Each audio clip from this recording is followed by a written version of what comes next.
For people who wonder whether they will ever love a robot, I would say, I hope so, because you will be a robot. In a sense, all of us already are robots. We're meat robots. There's a certain conscious experience associated with the configuration of molecules that makes up a human body.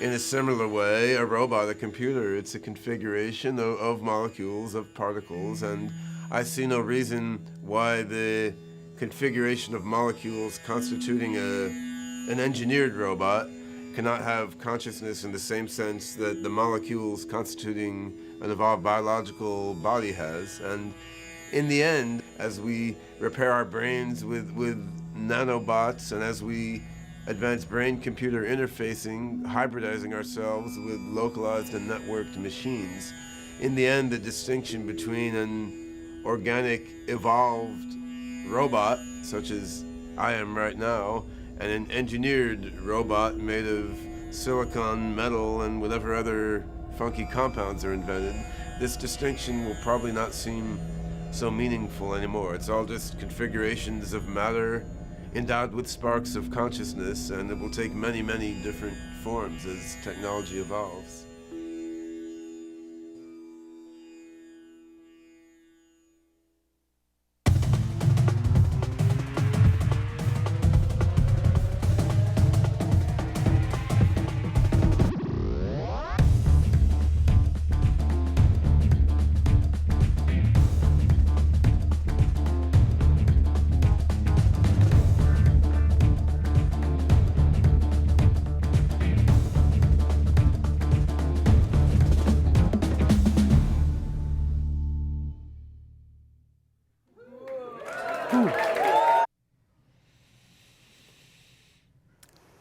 I am that I am, Адамус of sovereign domain. Welcome to Shroud 1 of the Transhuman series. Take a good deep breath with it. Something different. So there's something different in the air, in the energy. You can sense it if you take a good deep breath and get out of your mind for a moment. Something different. Well, we'll talk about that in just a moment, but I had a few words to start out with, but there's this overwhelming aroma as I breathe in. An overwhelming aroma either of good French champagne on your breath or something more pervasive. Could it be real coffee? Sandra, where's my coffee? Адамус, I think it's your time to walk over to the Special Masters Club. Well, I'm getting invited Yes, to you the are. Human Master Club. Want you to Thank see you, my dear. what the Thank you, my dear. beautiful creations Yes. that the Masters are doing. So we'll just Yes. walk on to the Masters Club. Yes. I think I might have prepared a little speech for this, but who knows? Oh, who knows? is it possible? You, a speech? A little kiss here Oh, before. there we go. Yes. How about more? Yeah. Yes, yes. Yeah. Air kiss. Don't miss out. Don't miss out. And a hug. Dear old friend, haven't seen you in a while. And your beautiful daughter. She's gorgeous. I'll be with you in a moment. Yeah, no problem, no problem. I've got my kissing to. Thank you. No, we don't want to interrupt anything. Okay. So. Here we go. Here we go. Okay. Thank you. Take my hand, please. Yes. Yes. Want to make sure that Yes. you're taking care of Jeffrey. Oh, wait. Oh, did you see that? Did you see that? Tobias. You never looked so good, Tobias, as you do in that painting. Oh. Okay. Oh, so this is it. This is it. This is it. The Aren't you Masters proud? Club. It's an amazing, beautiful creation. It is a beautiful creation. If you don't mind, get my coffee and What's and this? then that's Timothy. Behind Timothy. I'm going to be with Timothy. speaking from here for a moment. So, yes, and my coffee, ladies. Oh, barista Already trained. made. One. From the barista. Oh, would you run that to the camera and show them how beautiful it looks with the Where do I have Thank to you. go to get Thank this to you. the camera? Oh my goodness, this is tense. Okay, can you see inside this coffee Lower it a cup? bit, and they can dip the camera Wait, I don't think this can be right done. into the coffee cup. Can you see it? There oh, it is. They can see it. There. Wait. Oh, look at that professional barista work. Oh, you. Right here. So You are so lucky. thank you, and thank you, beautiful ladies, for making a real coffee. All of these years I've endured this other kind of coffee, less elegant coffee, but now, and I know it was my wish, and I asked Calder and Linda to make sure we got in a good coffee machine here in the Masters Club, if you don't mind. Finally, satisfaction. Thank you. Wow. Thank you. As the first ascended master into this club, into this human club, I would like to take this moment to invite all of the other ascended masters, both those who are embodied here on earth and those who are in the other realms. I would like to invite them to come in. And Crash, could you be so kind as to open the door, or Timothy, open the door to let them in? I'm only kidding. They don't need the door to come in. He fell for it. I'm going to ask them to come in and to join with all of you, those of you watching online, those of you here at the Crimson Circle Connection Center, to really ground these energies, to take a deep breath and to allow the energies to flow in between what you would call heaven and earth, between the other realms and this human realm, and more than anything, in this moment, allowing all of the ascended masters to come in and to be with us, to really meld into the and.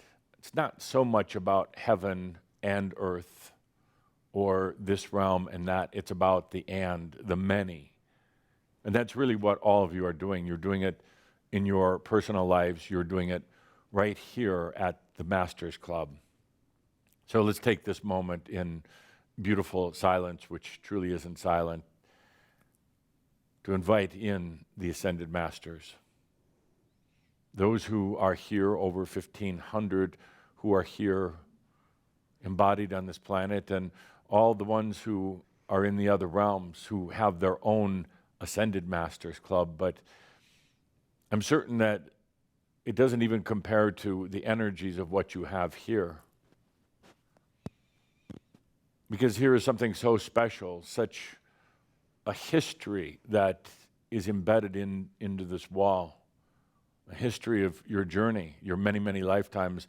It was said before that the stones in the wall here represent all of Shambhala, the many, many stones, and that is true, but it also represents all of your lifetimes, all of your experiences.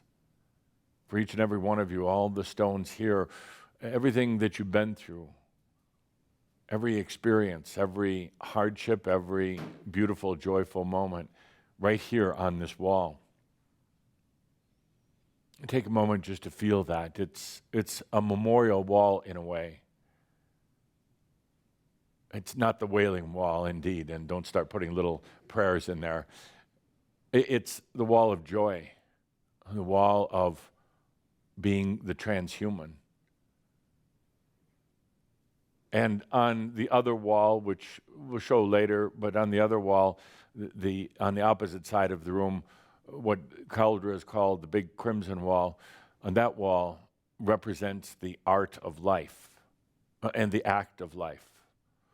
It's a beautiful wall, and it's not just flat, because you're not just flat. It has dimension, it has character in it, it has artwork in it, infused in it by the artist who created it, but by each and every one of you. It shows the swirls of life, the texture of life, the anything but flatness of life, which for so many, and for those who are living in the singular nature of life, their lives can be like a flat, almost colorless wall. But for those who go into the and, who allow the and, who allow really the embodiment of everything, This wall represents that beauty of art, of potentials. So we have the two walls, the wall of joy with your experiences and the wall of representing depth and representing truly the transhuman. And then, of course, right in the middle of it, we have the coffee machine and the kitchen, representing that very beautiful part of human life, to feed the body, to enjoy the sensual things of life itself. So here we have it, and on the last wall, the windows which look out onto the world, which look out, giving such a perspective of reality. That's what these four walls are really about. And when you stand here today, anytime you come to visit, anytime you just sit in this energy, whether it's surrounded by other Shambhara or maybe by yourself, feel now the connection that you've made between the other realms and this realm, the integration of the and, right here. It may just be a small space on a small planet in a very big universe, but what it is and what it represents is bringing and to this earth. The many, the allness, no longer a linear, simplistic life. Let's take a good deep breath with that. This day is as important, as historic, or maybe even more so than the day we had at the Quantum Leap together back in 2007 in September. And that was a day of saying, we go off the scales. It may not show up in your life or human life right away, but the quotient of consciousness, the path of history changed on that day. It was called the Quantum Leap because we went into something else. It's taken a number of years for it to manifest, but here we are right now. This day of the and, this day of true embodiment on this planet is here. Let's take a deep breath with that.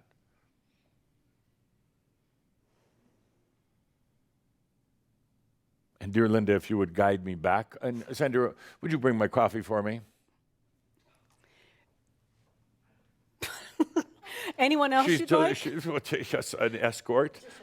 Carrie Yes. can come too? Carrie can come too as the head barista. Would you like to come?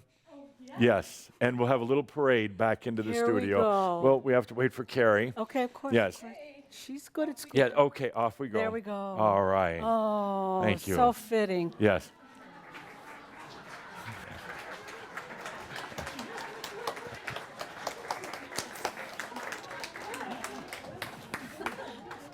Oh, we just saw you on the other side. Do it right. Yeah. Oh, you have to act a little bit once in a while. Stop being so stuffy, all of you. You have to act a little bit. You can do it. You can do Say, it. why have Carrie or Sandra carry his coffee? 'Cause Why she can. not? Why Because not? she can. Because then I can ask her to come up on stage, Sandra, and receive acknowledgement for. That's why. That's why. So thank you. And thank you for the excellent coffee. Oh, it's turning into a spade. I knew it would. Yay! Let's take a good deep breath as we get into our shout. Oh, it feels so beautiful here. There are now 5 Shambhara who are walking this planet as embodied, realized masters. 5. Wow. Huge. It took a while. And I know many of you along the way were wondering, we're only at 2. How are we going to get some more? Is it going to be me, you would say? Are we ever going to get to that 5? Kind of my magic number. And I say magic because that's the, you could say, an energy quotient or a consciousness ratio that was needed to really get the ball rolling, the popcorn popping. I'm not going to reveal the names. It's insignificant, and it may be you, may not. And that's not so important as to reveal the names because there's a certain, oh my dear, is it you? Is it, come up here, please, I can't resist. I cannot resist. Oh, my lady, what? Bonjour. Bonjour. 16e. Oui. Yes. You look so elegant, so divine. To the lady. I think all the shouts will be different from now on. You are absolutely stunningly beautiful. I remember you. Yes, I remember you. May I have a kiss? You may have a kiss. Oh, I would have Linda hold the wine, but little. And the true gentleman doesn't actually touch the lips to the face, yes, or the hand. But anyway, thank you, my dear. Thank you. Cheers again. So why doesn't everybody get dressed up to come here? Not dressed up like this. This looks like you're going to church or a funeral, but. No, thank you. A drink? Okay.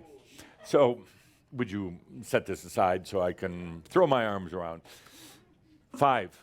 That's all it took to create the momentum for everybody else. Now, I do have to acknowledge, that was good, but I'll wait. I do have to acknowledge that there were well over 100 of well-intentioned chambres that crossed over before they became realized, embodied in their mastery.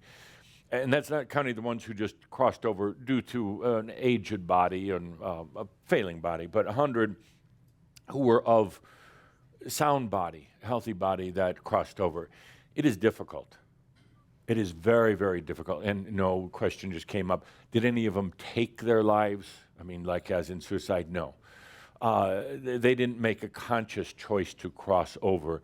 They just did. Because sometimes in this transformation, going from being a singular human to a true master, it is so difficult on the body and mind, so hard on it, as all of you know. It throws off all the rhythms and the patterns, and suddenly you find yourself in the other realms. Not that you made a conscious choice, you're just there.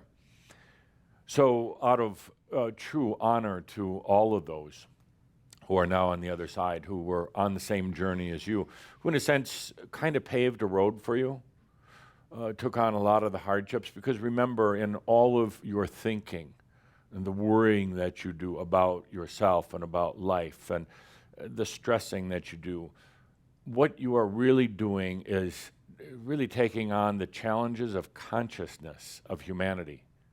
I've talked to you about it before. I've said these issues and problems that you think are yours, that you really feel so deeply and personally into, are really not.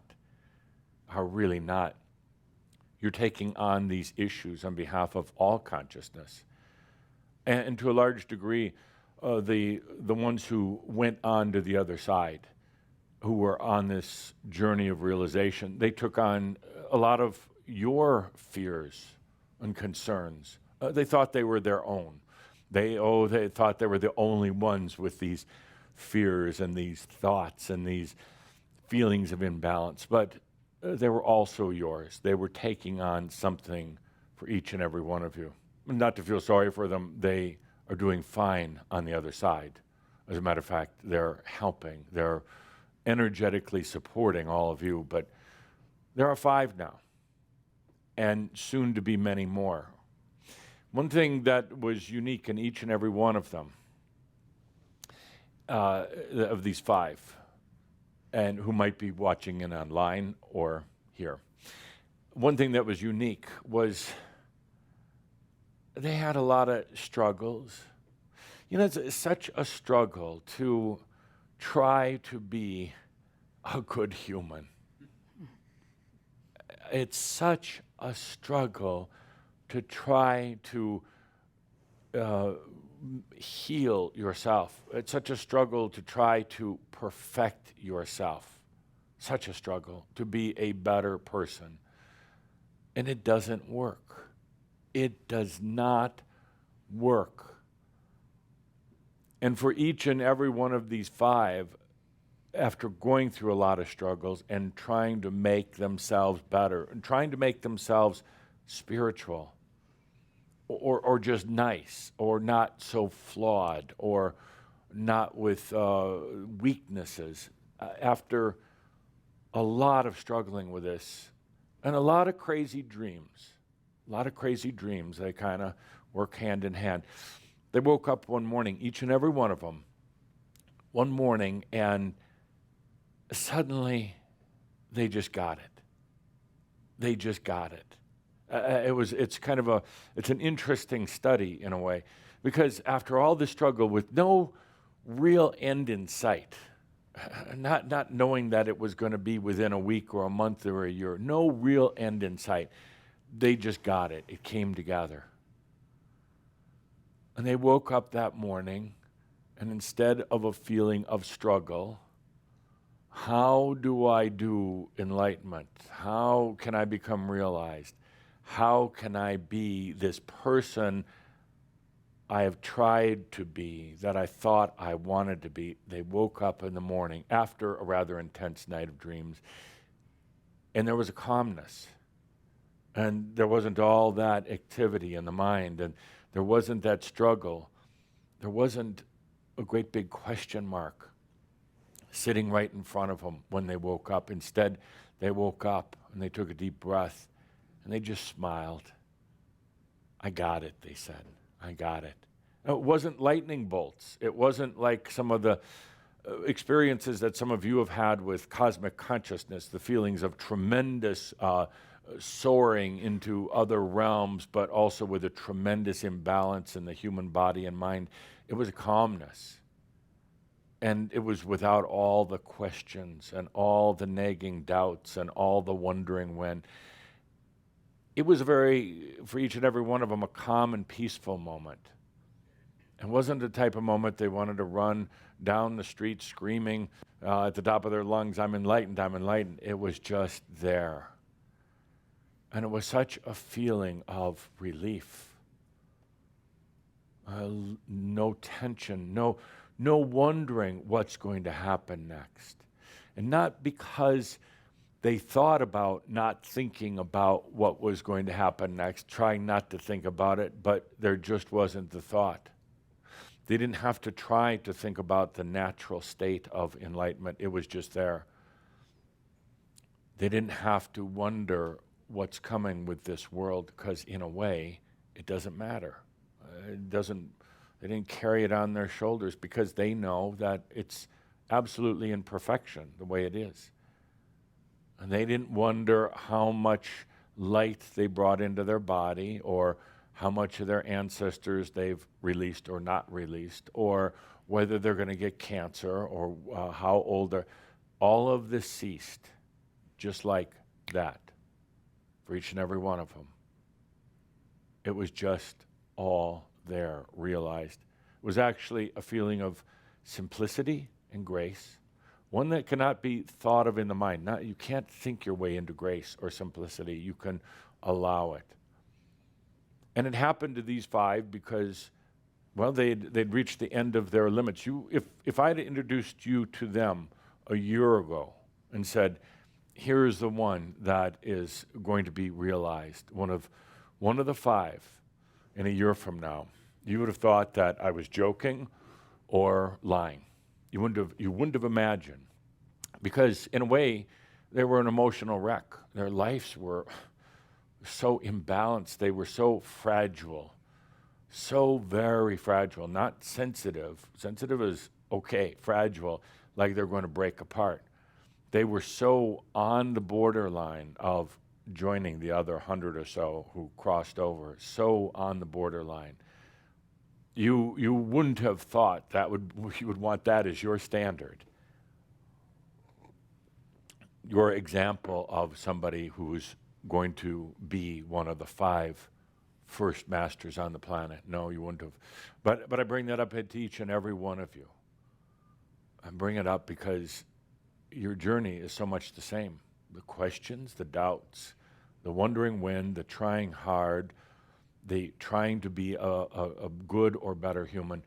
Each one of these 5 finally said no more. In a way, they gave up. They stopped. They were so fragile, they were afraid they were going to blow apart, and they probably would have, but they just stopped. And they stopped trying. They stopped working at it. They were kind of in a no place, a no zone for a while. That's what happens when you just stop. It feels terribly uncomfortable for the human, but not for the master. Terribly uncomfortable to stop the ceaseless activities. Terribly uncomfortable not to have a program for that day, not to have to study your spirituality or practice it. Actually, not even to think about it. Terribly uncomfortable because it's not the suit of clothes you've been wearing. It's not you.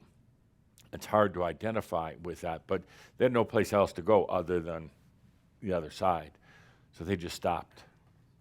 And when they did, that momentum, that directive of fulfillment was finally able to come in. All the aspects, all the parts and pieces, all of the fragments, all of the lost parts of themselves were able to come in. And what really happened in that big night of dreams that preceded their waking up in the morning into realization, what really happened was that the singular being that they thought they were, and that you think you are, that singular being, suddenly really opened up and allowed in the and. You can't think your way into and. You can know what it means, but you can't think your way into it. You cannot work your way into it. You can't earn your way into it. You can understand the energetic concept that you're not a singular human. You have been for many, many lifetimes, living in a singular reality and believing this reality. That's kind of the joke, but it's a good joke and a bad joke. That's kind of a very interesting experience, very interesting experience in what the perception and what consciousness can do to live in singularity, but you were never intended to be that way. And I tell you this as we open up our transhuman series. Transhuman means going beyond just the human, transcending humanness, not going out of it. And that's one of the common misperceptions. Well, let's go from being human to being Superman. No, you don't. There's still the human. And there is so much more. It's a very, very simple physics of enlightenment. And it's receiving that and. And that's what these 5 did. Each and every one of them, a night of dreams, kind of like the Last Supper, but doing it in the dream state, doing kind of in a way, a ceremony, a final bringing together, and then the awakening in the morning. When was the last time you woke up in the morning feeling absolutely refreshed? Not recently. Don't even kid yourself or me. Not recently. You wake up in the morning feeling groggy at best, tired often, but they woke up in the morning and not feeling like they just drank 20 cups of coffee and had a lot of false energy. They woke up in the morning and it was simply feeling clean. Calder's throwing that word in. Thank you, Virgo. Simply feeling clean on the inside. When was the last time you felt really clean on the inside?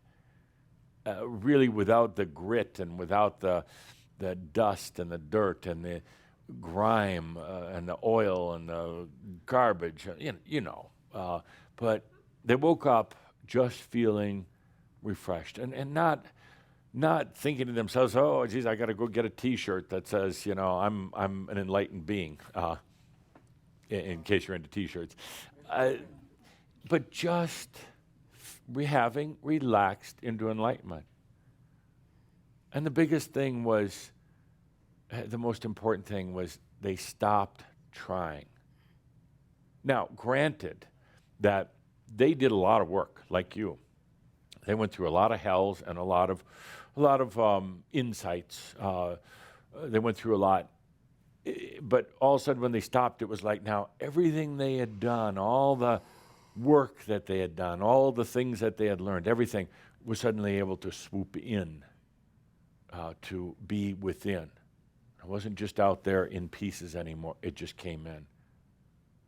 What did they do the rest of the day? You wonder? Now, they didn't say, I'm a master either. It's just like, I just feel so clean and clear. Later on, it wasn't until actually later on they started to say, is this realization? Is this enlightenment? And then it's like, it doesn't matter because I'm not searching for it anymore. I'm not trying for it anymore. Therefore, it must be. If that is not my goal, then I must have made it. If suddenly I don't care about it, then I must be. What did they do the rest of the day? Well, they did what they would normally do, but they didn't do it with the stress and with the wondering, am I contracted some disease? Oh God, did a mosquito bite me? Do I have Zika virus? And they just went about their day. But could you imagine for a moment going about your day and not having that friction, not having that weight, not having that nagging doubt, not wondering what's coming next, just doing it. They had simple days. A few of them went to the grocery store because they were hungry. That's what you do. They didn't suddenly manifest the food in front of them. But they can. But they didn't. They went to the grocery store, but there was an ease. And there wasn't the stress of going to the store and the stress of worrying, oh God, are these organic and are these vegetarian? And it's like, they didn't worry about that. Or is there too much sugar? Or there wasn't that stress. It was meaningless. And they didn't have to fight, resist an urge to go buy a big chocolate cake. And say, oh, no, I really want that, but it just wasn't there. The stress wasn't there. And if they bought the cake, fine. If they didn't, fine. But you know what that's like? Oh, God, I would love that, but I can't eat that. Oh, stop tormenting me with your chocolate. Did any of them go to Costco for lunch?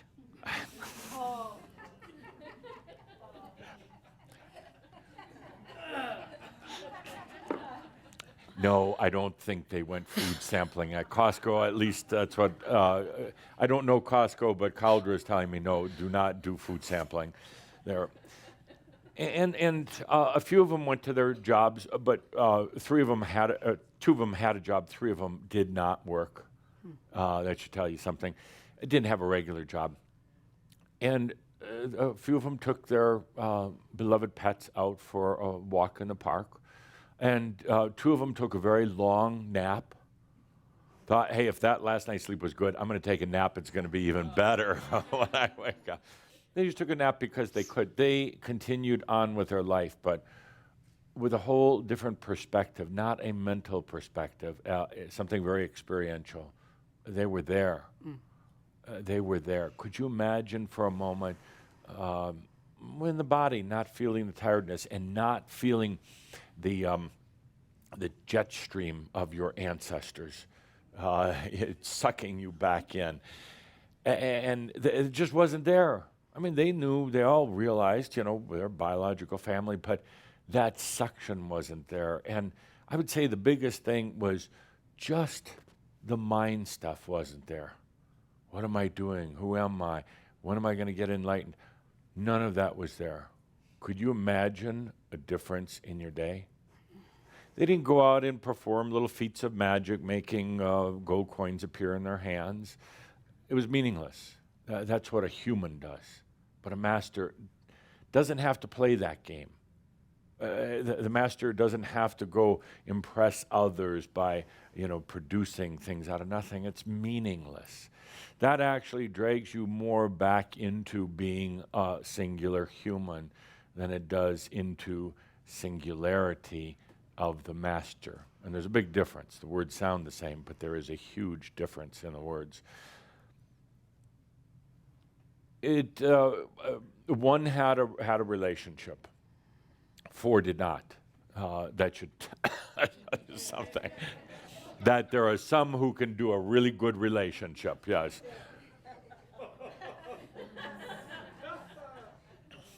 Would you like a drink? Oh, yeah. Relationships are difficult, and those who can do it are truly admired and honored. But relationships, while you're going through this, are difficult. But 4 did not have relationships. 1 did, and that 1 did not go and tell their, what do you call it these days, their partner, live-in, whatever. Did not run and tell the person, oh, you wouldn't believe what happened. I'm enlightened and you're not.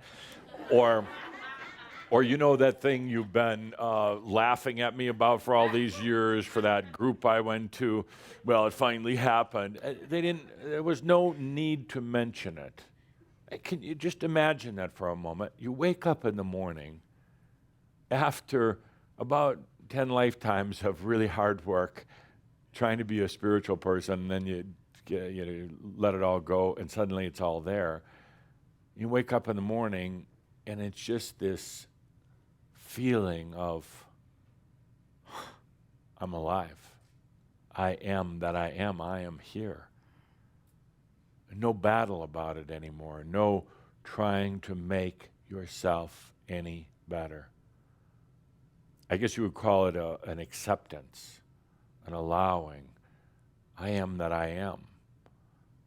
And with that, the realization, I am here. I'm a human. I'm functioning on this planet. And I am all these other things. And that was what they finally allowed in. That's what sank in. If there's any message that they had for each and every one of you, which I asked them, any message from 5 who have actually allowed it, stop trying so hard. Stop working on your human self. It will get you no further. It will maybe make you think you're doing something. It'll occupy your time. It'll give you a certain sense of mission, goal, battle. But ultimately, the 5 would tell you, just stop it right now. Be the human and be everything else that comes along. That's it. And then you'll have a night of dreams, and you'll wake up in the morning, and you'll have that sense of clear and clean, because that directive of fulfillment, that bringing everything together is there. All this is natural. Yes, there's a lot we talk about. When I'm talking with you, it's to reassure you. I think there's that constant dilemma. Am I doing the right thing? Am I on the right path?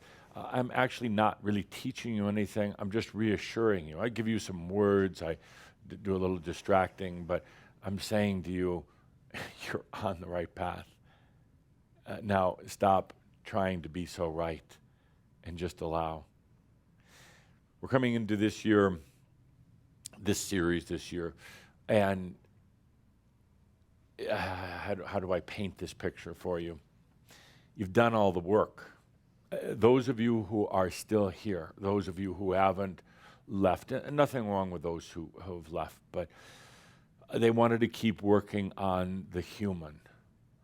But for those of you who are still here, this is the year when you just take that deep breath. You stop trying.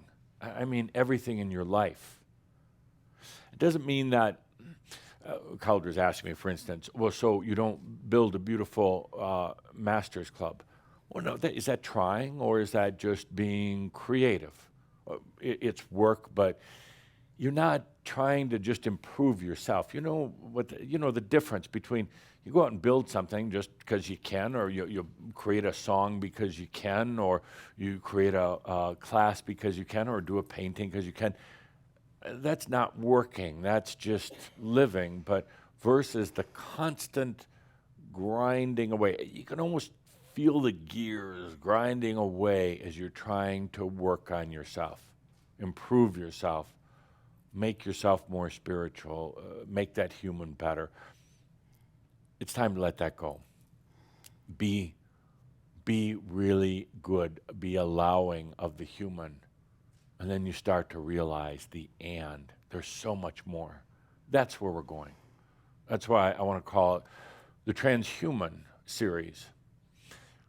And I'm playing off of this thing I mentioned in our last gathering, the transhumanist movement on the planet, the move to technology. It's happening. If you haven't had a chance to view the Pronost update, watch it, but I'll give you the summary version. Technology is the biggest thing that's happening on the planet. Believe it or not, it's not Donald Trump, and it's not Hillary Clinton. It's not terrorism. It's not the financial systems. It's not the chemtrails. It's not the secret governments or banks, unless you like distractions. It's not the environment so much, but that plays a big role. It's not the things that are going to captivate you in the news each day, or captivate you with your discussions of all the conspiracies on the planet. The conspiracies in particular are huge distractions. Why do they suck in so often spiritual people? Why do these conspiracies, just like they're a magnet for those on the spiritual path? I don't quite understand. That's not what's happening on this planet. What's happening on this planet is there's this little old thing called consciousness that really started, if you map it out, which I have, you start mapping out consciousness. It started coming into this planet pretty strong right after World War II. One could say that World War II was kind of the defining point on the planet. Some call it the battle between light and dark. I just say it's the time of, do we bring in more consciousness or not? I guess that'd be light and dark, but there was a defining moment during World War II, right at the end of World War II. And at that point, consciousness was brought it to the planet. The Christ seed that was planted 2,000 years prior to that finally was going to germinate. It's no coincidence that most of you came in within the next 2.5 decades of that, 3 decades maybe, which is just a blink in time. But it's no coincidence that you came in to bring in consciousness. That's what you brought in. You were born into this body and you grew a mind, but what you brought in was consciousness. And not just you, there are many others around the planet, but you brought in consciousness, and that started to change things. And you could watch the history, the evolution going through the particularly in the late 50s and the 60s, tremendous social change on this planet. And it kept on for a while in the 80s, I don't know, but then after that it kept on. That's what you brought in, and that's what made a difference. That's what brought us to the quantum leap, consciousness. And consciousness then brought technology. Look at it in your lives, in your personal history in life. When did the first real personal computer come out? In your lifetime. And it wouldn't be here if it wasn't for you. And look at all the developments in technology, particularly in computerization, that have made such a profound effect on this planet. And it's going quantum, you could say. That's the thing. Technology, but technology that was brought forth by consciousness. That's what's happening on the planet. And it's going to continue. And I call this the Transhuman series because it's a play on those who, the intellects and the scientists who are now looking at whole bodies, particle bodies, simply generated by technology. Nothing wrong with that at all. Because, as I've stated, this body of yours that you have right now, it's just a bunch of particles, Edith. Just a bunch of particles that really aren't yours. They're amazing particles indeed, but it's not a stable, this body of yours is not a stable thing. You think it is, but it's not. I mean, the particles are changing right now. They happen to be realigning in similar patterns. And that's one of the things that we're going to be redoing in this year, redoing how it patterns. Because the particle comes in, it's a brand new particle, but it lines up in a same old pattern until it moves out, and new particles move in, but they line up the same. As you release the ancestors, as you release thoughts that really aren't yours, or you learn to recognize what is yours and what's not, the particle patterns change. That's what we're going to be doing. But I digress. I use the word transhuman because there is this intellectual, scientific, technical movement that is seeking to do the very thing that I've been talking about, that these 5 enlightened Shambhala actually did. They're seeking to perfect the human. They're seeking to make the human potentially immortal. They are seeking to avoid death, is what they're doing. It's interesting, it's phenomenal, it will actually keep technology moving, and it will prove to be medically viable. You'll be able to replace an organ, and why not, or a limb, if something happens, why not? Composing an entire being from the atoms, from the molecules, from the particles, from the ground up. Yes, it'll be possible. Consciousness in that being? That's an interesting question. And it's a question that we're going to be addressing, taking a look at both sides as the year progresses. But can one actually infuse consciousness into a sack of particles? And is it if it is just a body is generated from computer programs, for instance, which then manipulate and pattern particles to appear to be human-like, is it really human? Is it conscious? That's an incredible discussion. I will say that this year we're going to, it sounds, for the sake of drama, I'll say we're going to break the code on that one. But we're going to have a lot of good discussions about it. But can you infuse and maintain consciousness in a non-biologically produced human body and mind? Can you? Interesting dilemma. And I say non-biological. In a way, Tobias did it, and it was quite an accomplishment to infuse himself into a biological body, but many, many years after that body had been birthed. But it still was a biological vessel. It still followed old patterns. He was able to infuse in it, but there were a lot of pre-agreements that took place. But if you had a little human body printer and you pushed a button and out came a human body, could consciousness actually go into it? If you took enough computing power that understood every detail about human history, every detail about humans, all of the information that is currently available on the planet, and you linked in this being, a printer-produced being into it, but they had access to all the data, would that be consciousness? And there's those who think it is, because they have all of the, you could say, the knowledge of everything on the planet. By the way, do you realize that just in the last 2 years alone, that the information base of the planet, stored in computers at homes, offices, on farms, computer farms, in 2 years is more than all of the previous knowledge that was ever accumulated on this planet, including the times of Atlantis. Please, we're not going to go back to Atlantis. It was fine back then, but it wasn't any better by any means.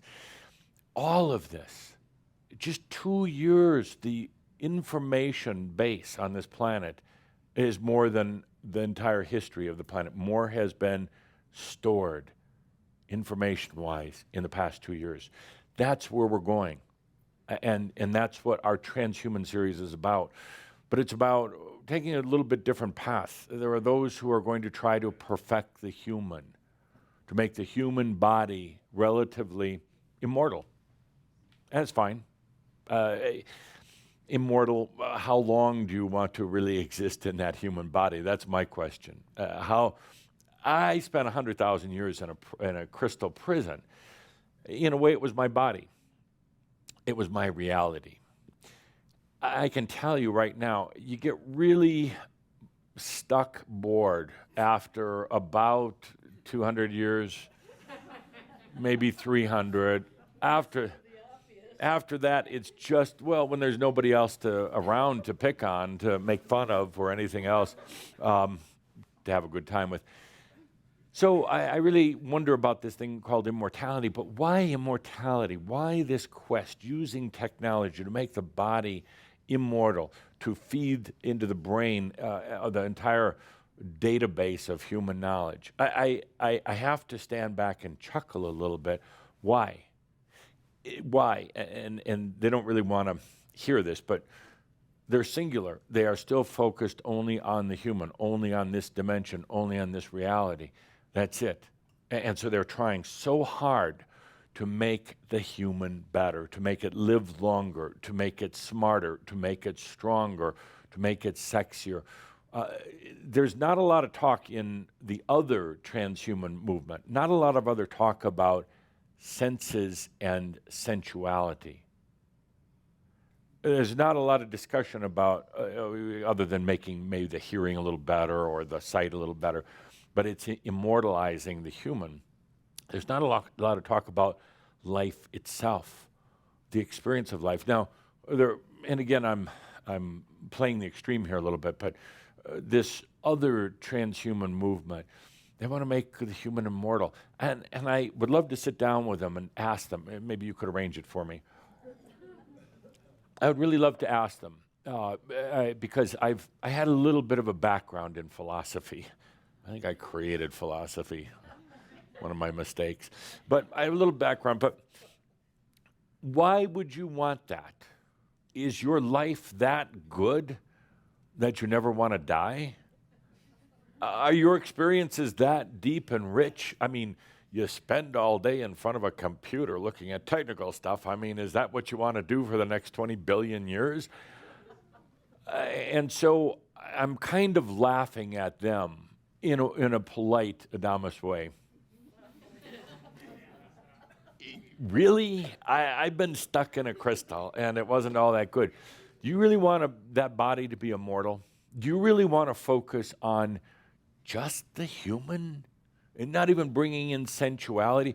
I don't see in any of this transhuman movement stuff of having bigger sex organs or having bigger orgasms. It's just, I want to live forever in a robot body. And but what about life itself? What about sensuality?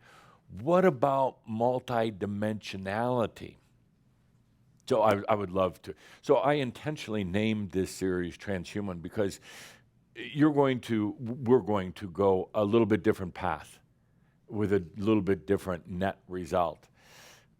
We are transcending the singularity of being just a human and going into the and with a tremendous release then of the burden of the human. I keep asking Linda to make lists of talks that we're going to do, but we have to do Wound of Adam very soon, poor men. Oh, I feel so bad because we have the wound of ISIS, and we've all processed that.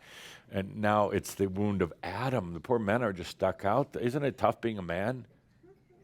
Yeah, see? All the men. Is it tough being a man or what? You know, you're sitting next to the wound of Isis here, and now you're we haven't even addressed the wound of Adam. So, where was I?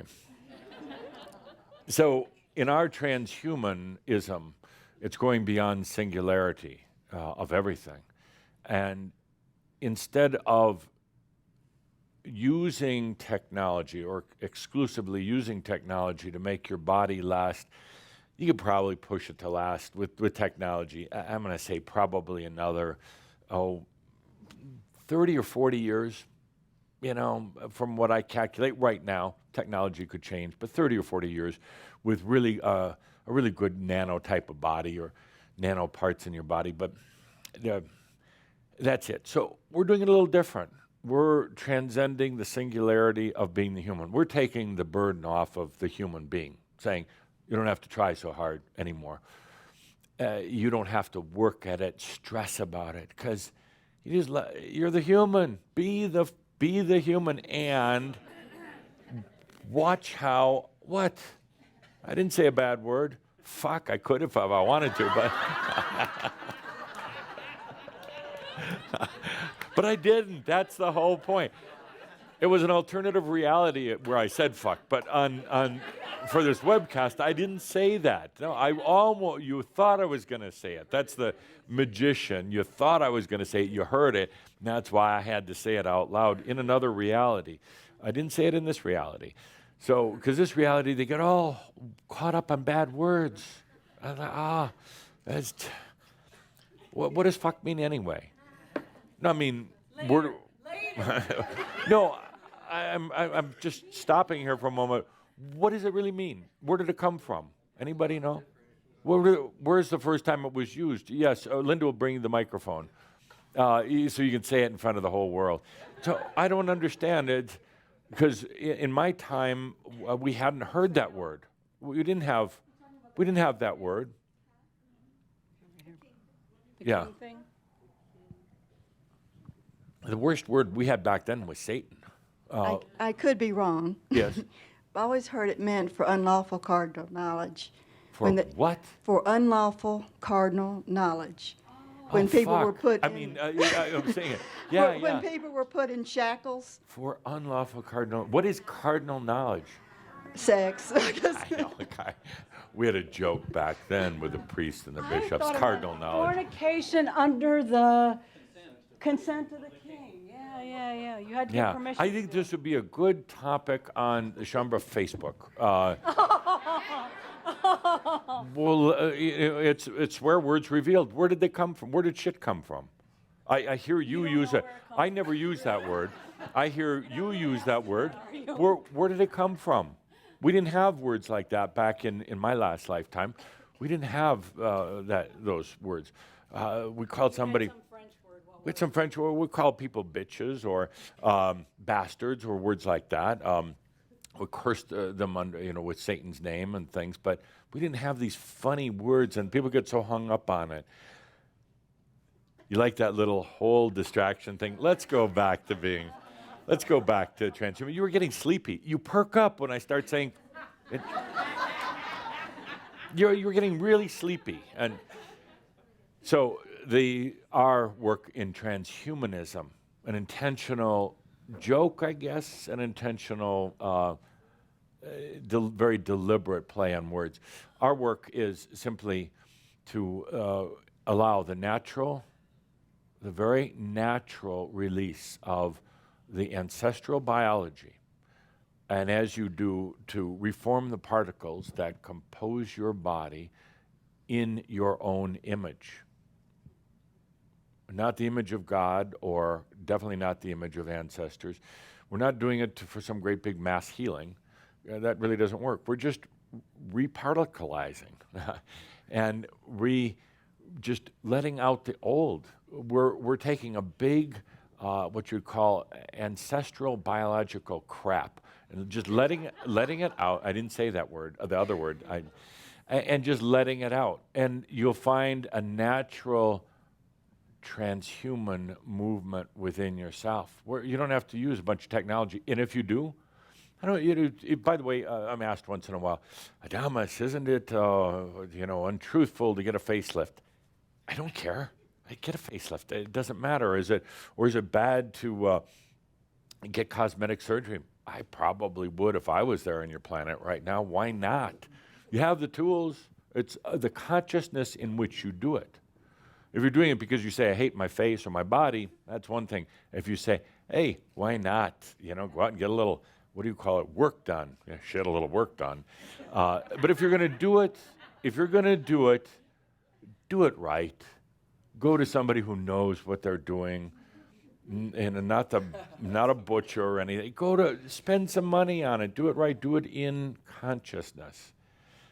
In transhumanism, we're also not going to be hooking computers or having chips implanted in your brains. It's about understanding the difference between consciousness and the intellect. And that's it. It's real simple. We're not going to be trying to improve the mind, to be smarter. Smart is a very human thing. It's very linear, very, very linear. How much information can you or do you want to hold? As an ascended master, I hold almost no information. Don't need to. Why? I don't have any computer memory banks or anything else that stores information, nor do I want it. It's a burden.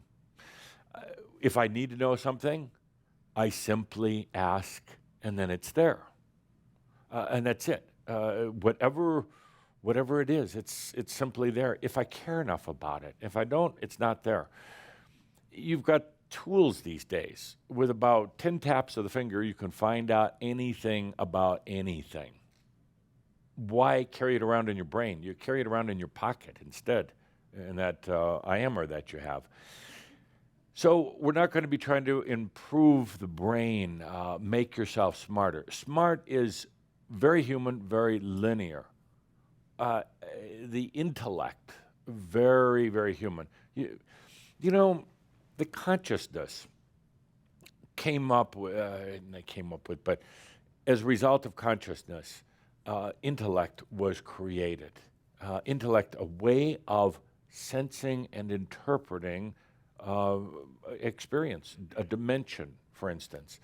The intellect allows that, but the intellect was never meant to be aggrandized, the only focus.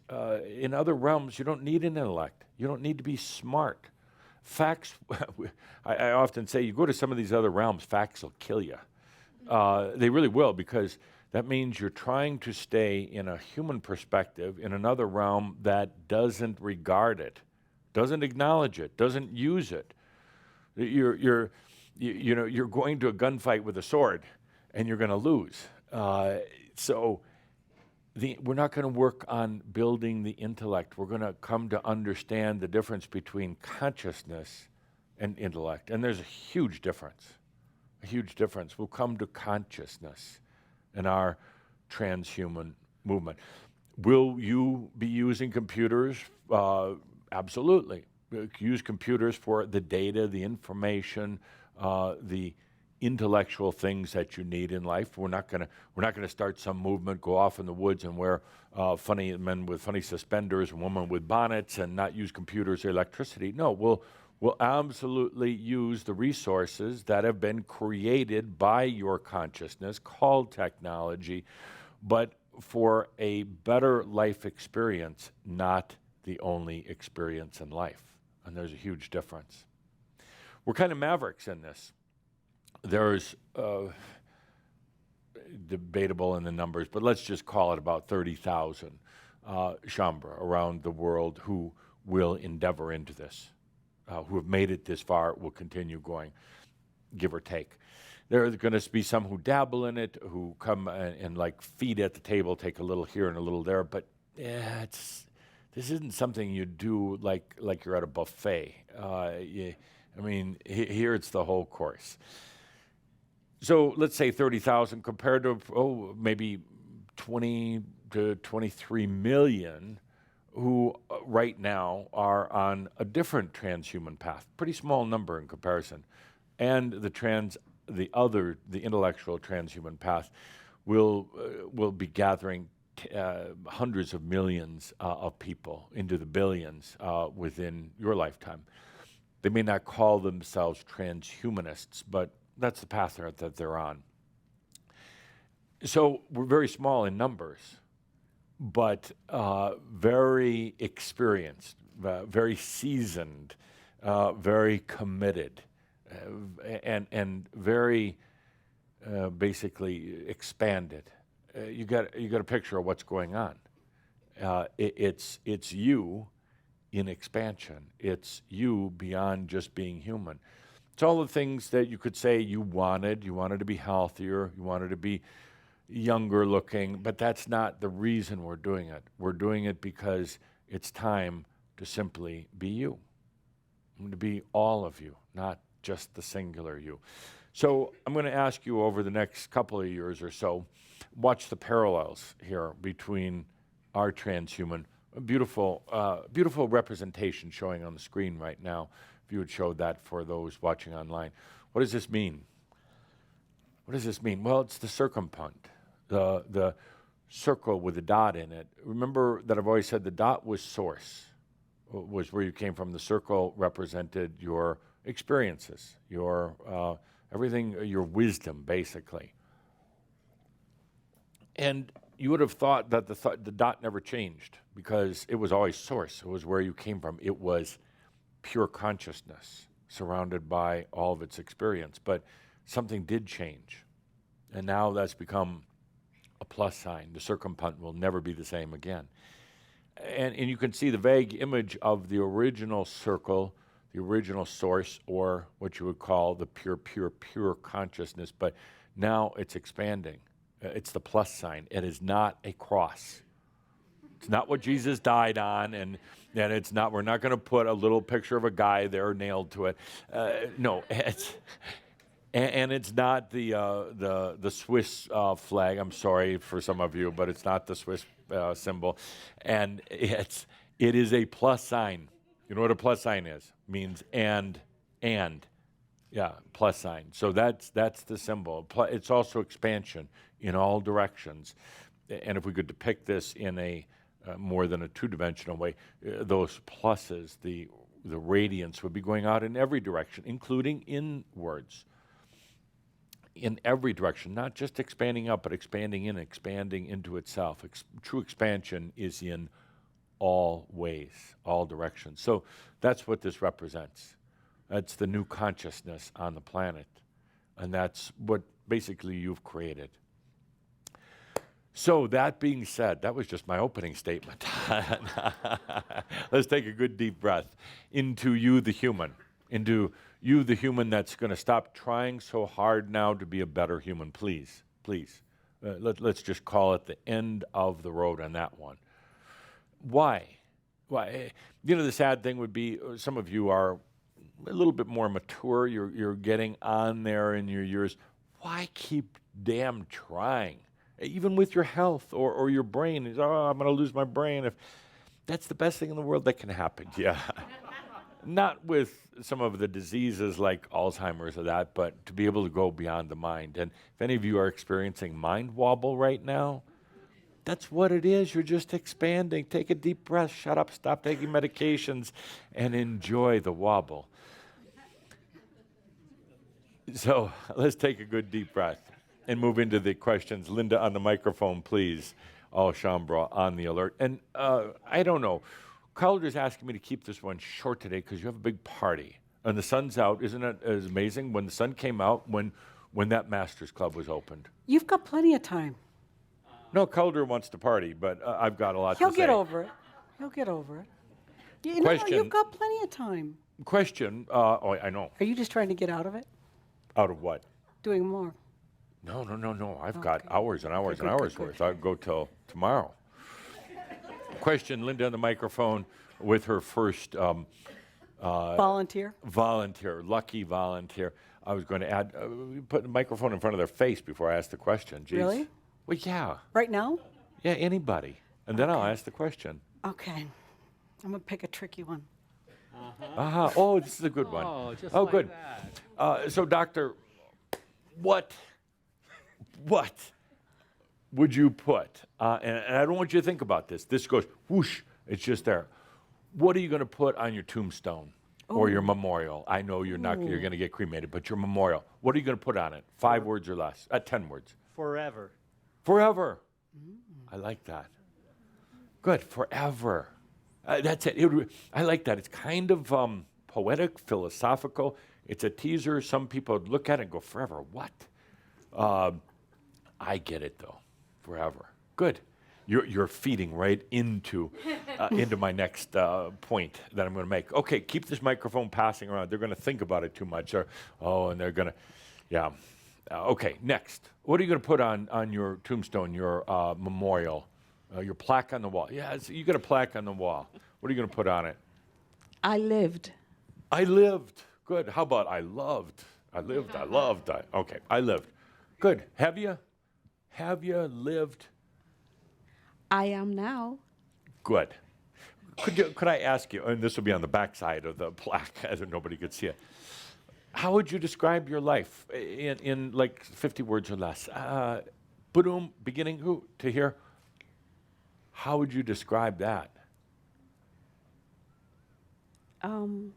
Very intellectual, analytical, perfectionism, planned, a little, organized, goals, and to a point of allowing and living and attracting naturally without effort, and just a whole lot of you ever have that joy. Tendency still to do a little planning and a little organizing, and you can tell Uncle Adamus. I You won't just tell. agreed to I help won't- us do a I trip won't to tell Cuba. anyone.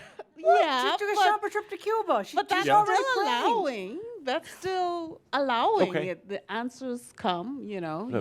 you. So it's kind guided. of a long path from being kind of what I would call tight to like just let go. Best thing you could do for yourself. Yeah.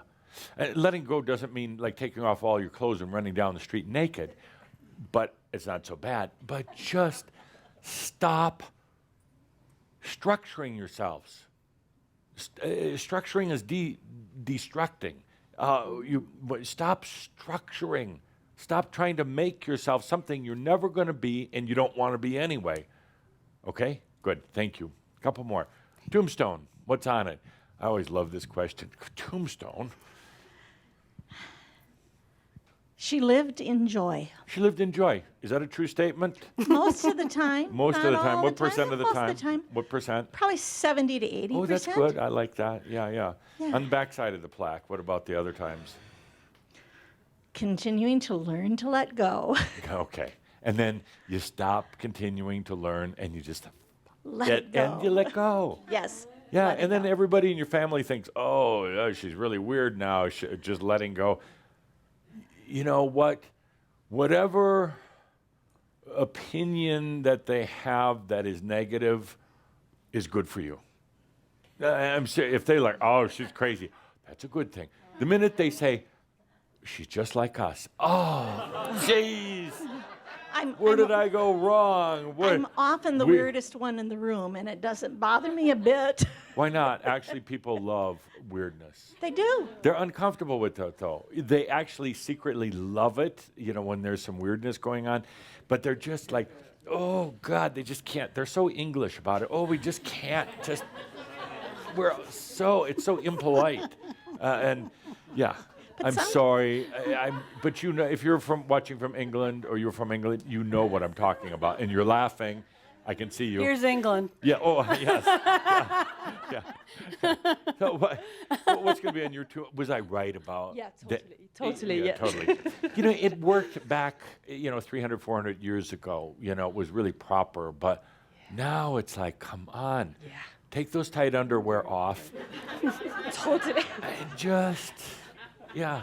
Okay. On your tombstone. Well, I'm here. I'm here. I'm here. Good. In the ground on your tombstone. I'm here. I'm beyond. Hello. Here and beyond. Yeah, that's some people would walk by and look at your tombstone and go, "Yeah, duh." Yeah, that's Yeah, good. yeah. Get in the question. I'm here. Yeah, okay. On the back side, what's the that they can't see? What does it say? What about your life?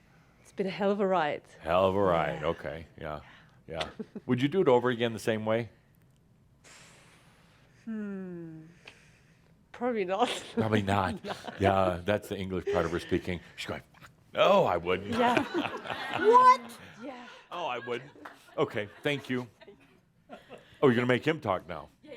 Oh, you okay. Well, Oh, you want to? Yeah, yeah. Okay. Go ahead. Sorry, Lloyd. Your tombstone. What does it That's say? okay. Joe. I would say, who wants to live forever? Who wants to live forever? Right. That'd be it. Yeah. Okay. Okay. Couple more.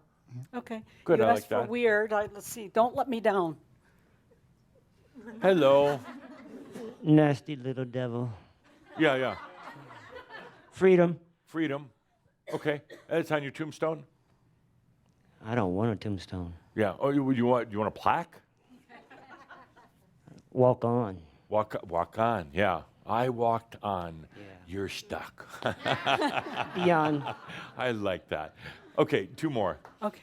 Oh, by the way, what's on the back side of your tombstone, your plaque? That was the nasty little devil part. Oh, nasty little. Okay. Yeah. You're not going to put on the back side. Oh. Ow. It's a private joke. Okay. Let's. He likes sheep, right? Wait. Okay, Why not? Wait. They're better than humans, right? Okay. Where are we next? Oh, yes.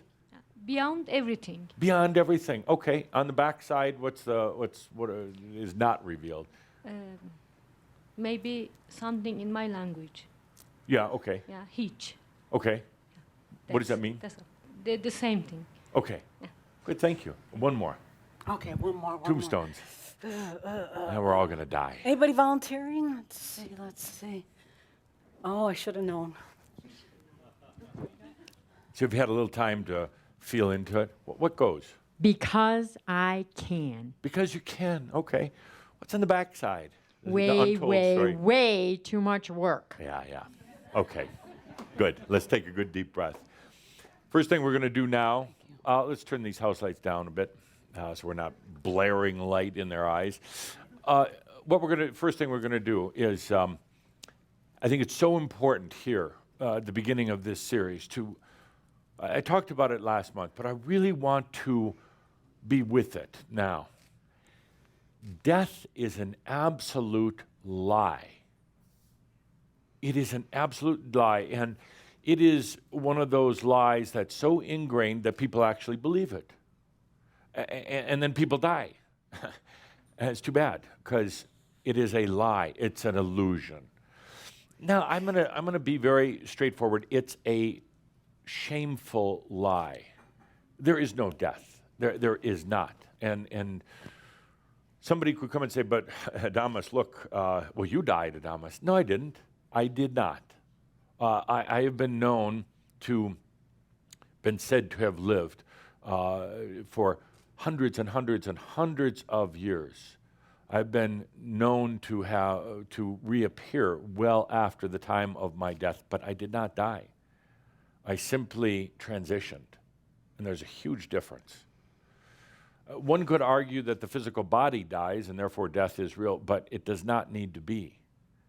The physical body does not need to die as you know death to be. Heart attacks, disease, strokes, or just gradual deterioration, it doesn't need to die. You are going to be incorporating, you're going to be bringing in the attributes of your physical self into your I amness, and you're not going to die. You will transition out of a locked-in, limited, and oftentimes painful mode of existence. You will transition out of that, but isn't that what you've wanted? But you will not die. You will go into other realms where the physical nature and the intellectual nature are not supreme, where they're maybe not even known, but you will exist. You will be, and you will have the knowingness, the wisdom, and even the memories of all that you've done, where you've gone and what you've been. But in order to go into our transhumanism, our version of it, which simply means going out of singular human self. It's important that right now we transcend death itself. Humans in general worry about it from the moment that they have an awareness of their name, of their being. Young children are terrified from ages 2, 3, 4 years old about death itself, and it's never explained well. They're told that, what happened to grandma? Well, grandma went to heaven. No, she didn't. She went to hell. She was a bad grandma. Couldn't help that. No, she did not. She transitioned out of a limited physical and intellectual experience, parentheses, unsaid to child, prison. She transitioned, because we don't want the child too early to want to get out of prison, if you know what I mean. She transitioned. She didn't die. She is still there and here. And she's not dead in the ground. What a sad, sad thing, putting people into the ground in this day and age. Back then they had to, in a way.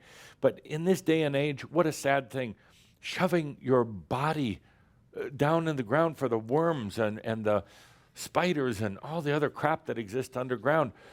And the pollution. They never had pollution back when. Now they have pollution. Your body is just sitting there in pollution. Ooh. And then a dog comes running through the cemetery and stops right over your grave. Go back to bad words. Let's go back to bad words. I'm just saying that this is not a pretty thing. So, and you're laying there. Please go back to bad words. Oh, no, don't, no. Stay with the bad words. You gotta laugh once in a while, right? Otherwise, you get too serious. You gotta laugh. It's so easy to get serious and heavy. Laughing, that's an art. So, where were we? Death. It's a lie.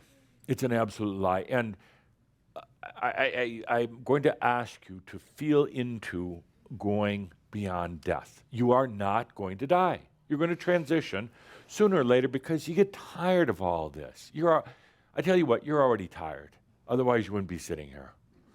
No, really, if you were just so, dumb, stupid, happy with, being a human and your body and, your relatives and everything, you wouldn't be sitting here. But there's more. So that's why you're here. But let's take a moment right now. And we're going to be doing this.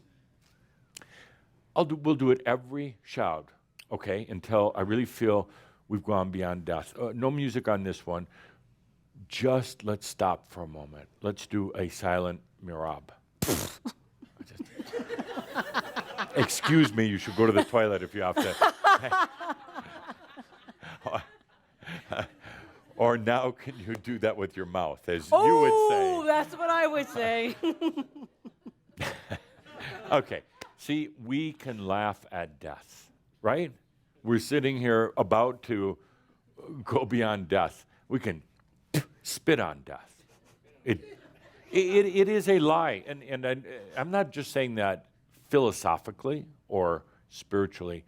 It is factually a lie.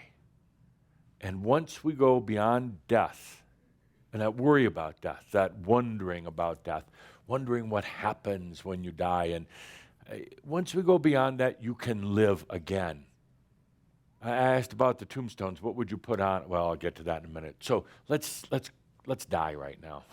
let's go beyond it. Let's take a good deep breath.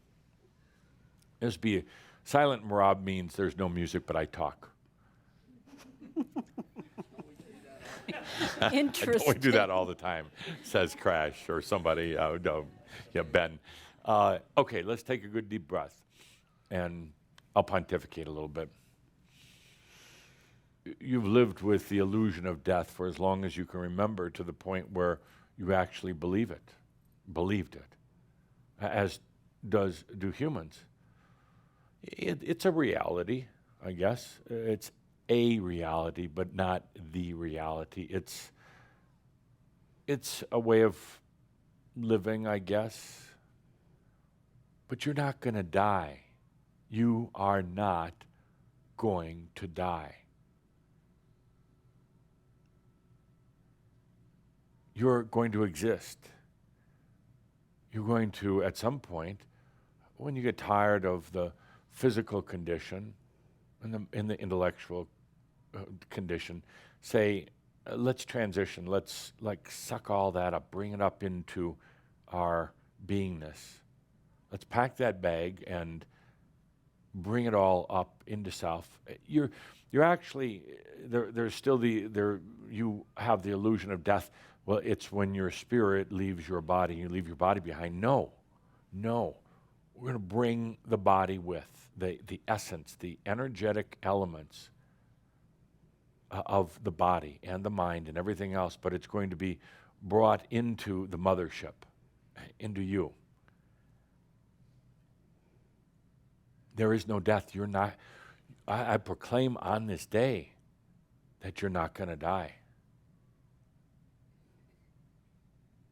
That human identity isn't going to be buried underground or burned in hot fires. Not hell. I'm talking about cremation. Some of you right away, oh, I'm going to hell. No, not cremation. So in order to be the transhumans on earth, the embodied masters, we walk beyond death itself. So much darkness, so much fear, so much rhetoric and dogma and everything else about death, and it's simply not true. Not even the human dies. You know that human, not even the human dies to become the high consciousness, spirit, whatever. No. Even the human of you lives on. All the energetic essence of what you experienced in the physical being is brought up into the mothership. It's absorbed. It comes to you. And even the essence of your body, but a body now that doesn't age and doesn't go into pain or anything else, it's all brought up in the transition. But even long before that transition, there's the transition right now, the transition that's taking place out of ancestral body, out of mass consciousness mind. But as long as the human still fears death and wonders about death and has death as basically a goal, death is a goal, but one that you're trying to avoid, then it throws everything out askew. So let's just step beyond death. The whole illusion. It's written all over holy books. You die, you die, you die. No, actually you don't. Let's write that new holy book that says, I am that I am, I exist. There's a transition. There are many transitions of the self, but death is no longer in my consciousness. Let's take a good deep breath in this transhuman series.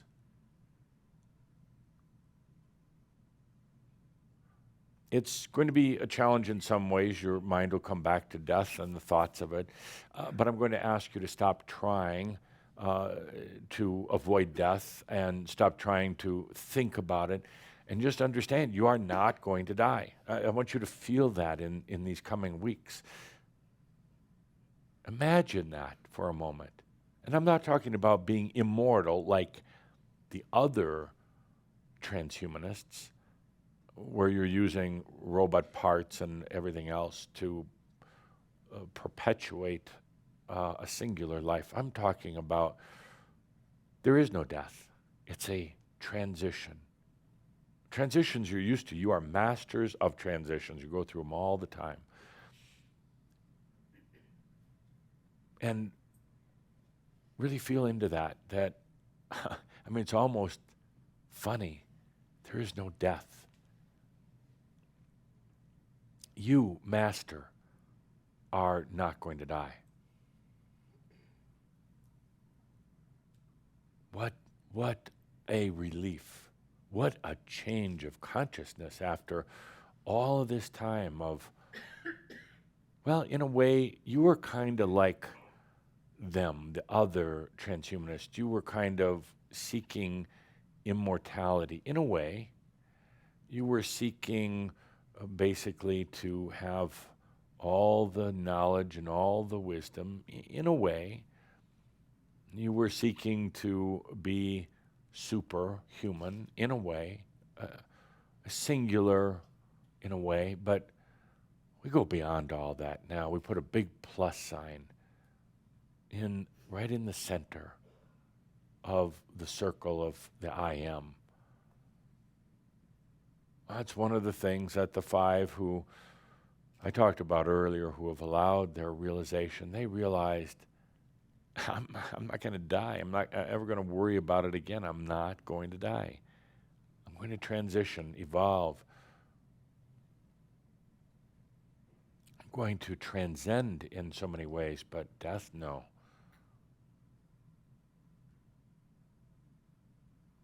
I'll be bringing this up. We'll just do a short little beyond death thing at the next couple of Shouds anyway. There is no death. And once we can release that, oh, we are so free. Can you just imagine for a moment, not intellectually, but really, really saying, oh, that's right, I'm not going to die. What a relief that is. Let's take a good deep breath. And speaking of some transitions, and now with a little music. Oh, other way. Now with a little music. Yeah, let's just throw a little light on their faces, make them wake up, and then we'll go right back into the real mirab that I wanted to do today. Okay, let's take a good deep breath. And what a day. What a day. I'm in a way like a very, very proud friend. Not father, but friend. Very proud to see what you've created here on earth. It's a small space in a small town on a small planet, but yet it's so symbolic. What a statement that the masters are here. You got it cemented in the wall. Not just a printed sign. I mean, you went so far as to have it cast in bronze. Cast in metal and put into a wall. The masters are here. Embodied, real. Now if you take a good deep breath and relax, and you know how it is when, I think some of you call it a road trip, when you get in your car, such a great feeling sometimes. You get in your car and you're out on the open road, away from the city, out in the countryside, no other traffic, and put some music on the radio. Oh, radio, Caldra is telling me that's really very old-fashioned. You put some music on whatever device it is that you have. It's radio. It's radio to me. Always be a radio. You're listening to some music. I don't care how you're getting it.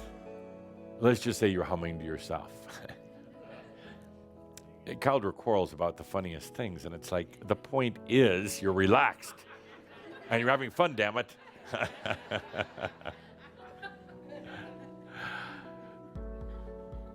And it's the wide open road, and it's a sunny day, and nobody else is there telling you that you're driving poorly, or you're just relaxed. And oh my God, what a journey it's been. And you're not on a journey. That's the funny thing. You're just out for a drive. There's no more journey. No more real destination. You're just out for a drive.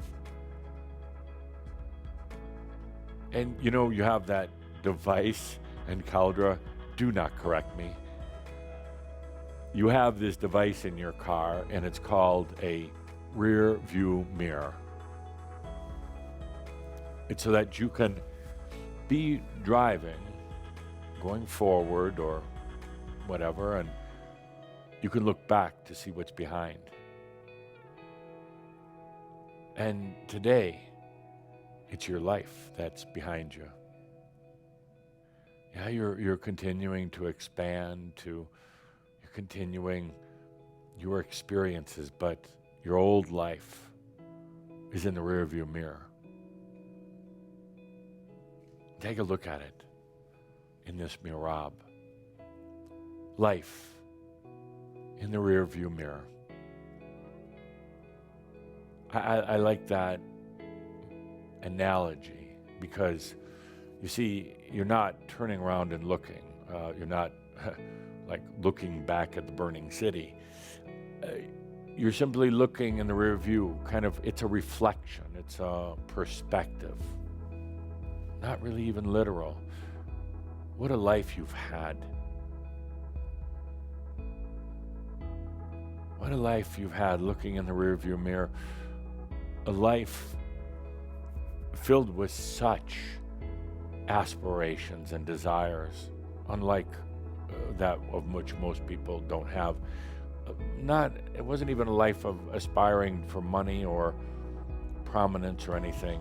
A life that you dedicated to yourself, to that circle with a dot in the middle. And what challenges, what tremendous challenges that you had in that life. It might have been with family, or might have been with career or your health, but if you look in that rear view mirror for a moment, you'll see the challenges were really with yourself. They showed up oftentimes with family members or health, wealth, but the challenges were really your satisfaction, your acceptance with yourself. Your life in the rearview mirror. Trying hard, raising kids, trying to pay the bills. You look in the rearview mirror, your life, trying to be spiritual.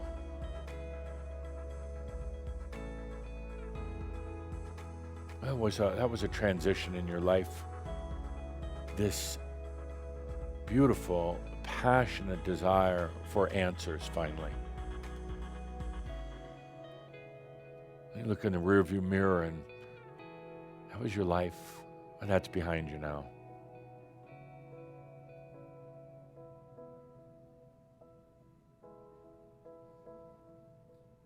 There are such tender moments in that life, in the rearview mirror. If you take a good look, you'll just look at all the energy that was put into that life. I would say at least 5 times more energy than a typical person puts into their life. I'm not just talking about going to work, but I'm just talking about your energy dynamic in life. So much energy into it.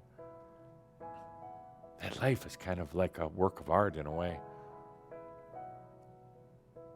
I know it wasn't easy. You know it wasn't easy. But now it's in the rearview mirror.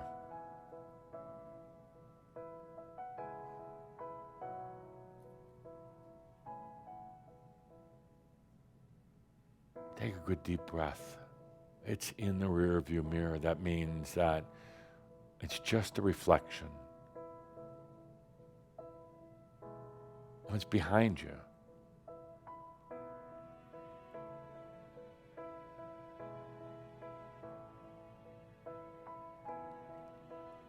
So many dead ends back there, so many dead end roads. You tried different things and didn't quite work out. That's okay.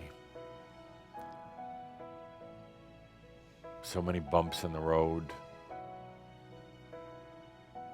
I think the worst parts were when you were back there, when you were just lost. Just like you're broke down, lost. That's terrible, sometimes not having that sense of direction. And what do you do? Where do you go? And you don't even know, and you're just lost. You're a stranger in a strange world, a world that's really not yours and you knew it, but how the hell do you get out of it? That's lost.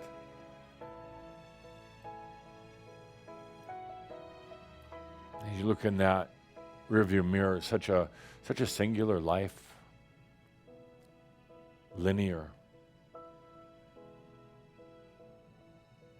On that path, on that roadway of trying so hard, working for the answers, and that's in the past now. That's in the rearview mirror.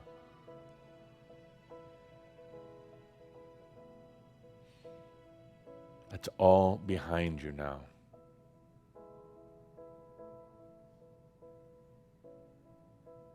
This thing called death, that dark object in the rearview mirror back in your old life, the worry about death.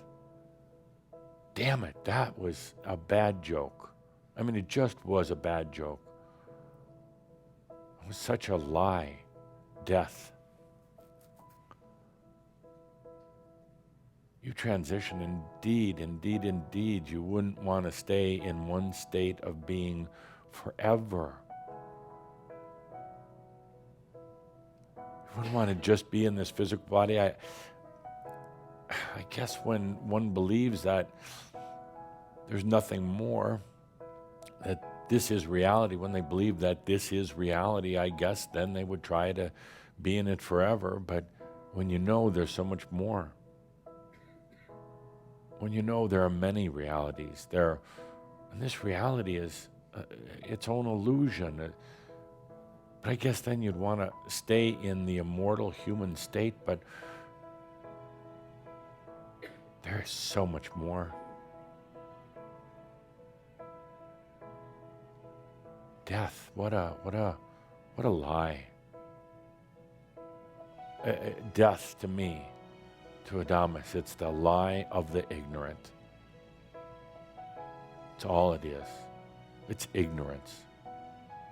I'd use a bad word right now, but I don't think that's appropriate right in the middle of the Shroud to say a bad word. No, death is truly, it's for the ignorant, for the unconscious. Why don't people question it? Why?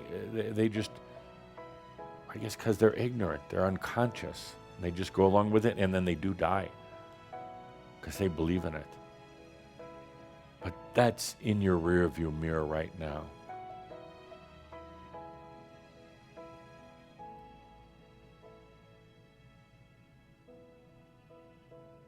That's all behind you. And all that trying, you look back there, look at all the signs. As you look in the rearview mirror, all the road signs. Jeez. I mean, that's all you see in the rearview mirror is a bunch of signs and directions and directives and everything else. And I look in front of you, there are no signs. There are no sign, turn this way, stop here, yield to idiots. There's none of that. There are no signs. There's no power lines either. Get it? There's no power lines. You look in the rearview mirror, power lines everywhere, visually polluting the environment. There are no power lines.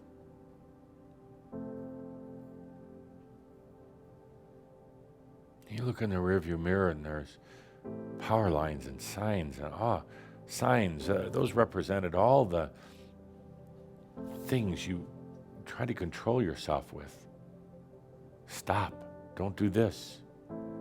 Turn here. Don't turn there. Yield to limitation. Yield to family. Yield to you being a negotiator with yourself. All those signs. Aren't you glad that they're in the rearview mirror now? And back there in the old life, you had to use a GPS just to figure out how to get someplace. What the heck was that about? So confusing that some little box is telling you where to go. Maybe that was your partner, spouse. But it's so confusing here when you look out in front of you. You don't need a GPS or a map or anything else. You just know where you want to go. You don't even have to have a particular destination. That destinations are in behind you now.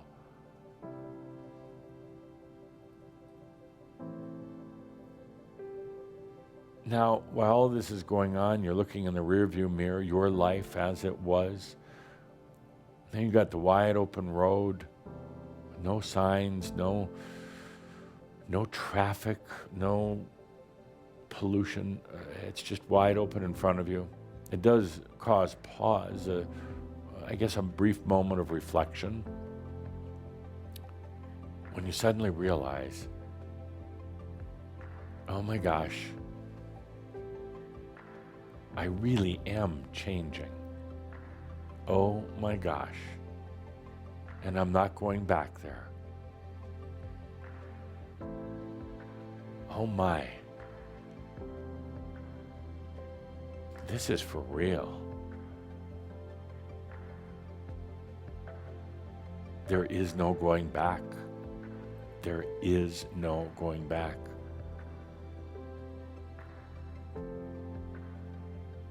No going back to the signs and to the power lines and to the zoo and to the congestion and to the confusion, and there's no going back. No going back to death, and there's no going back to the old rhythms anymore. There's no patterning anymore. Causes one to just give pause for a moment and, take a deep breath, and then the reality strikes. There is no going back.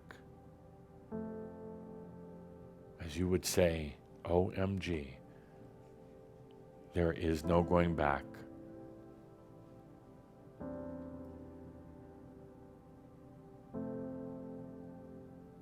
Suddenly the car kind of slows down.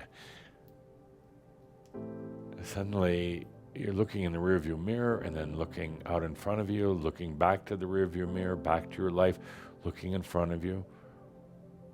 And then you're looking all around. No going back at all. Not even to death. We're not going back to death. We're not going back to old patterns. Oh my gosh. And for a brief instant, there is a bit of anxiety saying, but then what next? And the moment that anxiety seems to come up, it just passes through. It has no patterns to land on. It has no old rhythms to tie into. The anxiety comes and it goes. Never going back. You'll always have the memories. You'll always have the rear view mirror, but you're not going to be looking at it too much. I say that. You won't be looking at the rear view mirror too much. You'll always have the memories. They're not obliterated. They're not gone. Well, you're just never going back.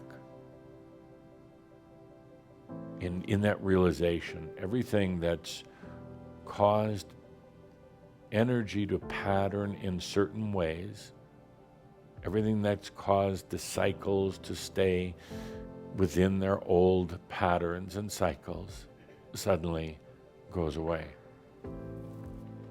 You're free, energy is free. Everything goes new.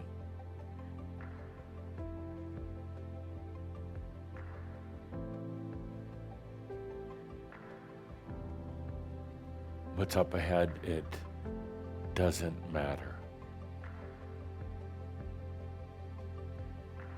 It'd be better than anything the singular human could have planned. It'd be beyond, well beyond what the mind could have thought or even created.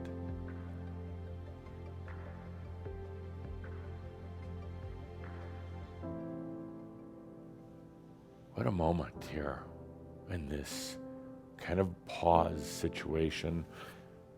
Car slowed down, realization that you never go back,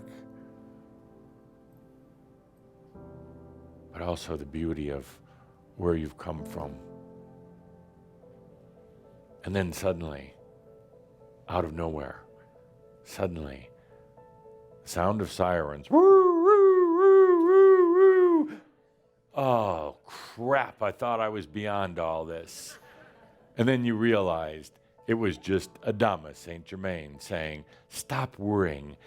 All is well in all of creation. And so it is. Enjoy the Masters Club. My dear Shambra, I love you dearly. Thank you. Thank you.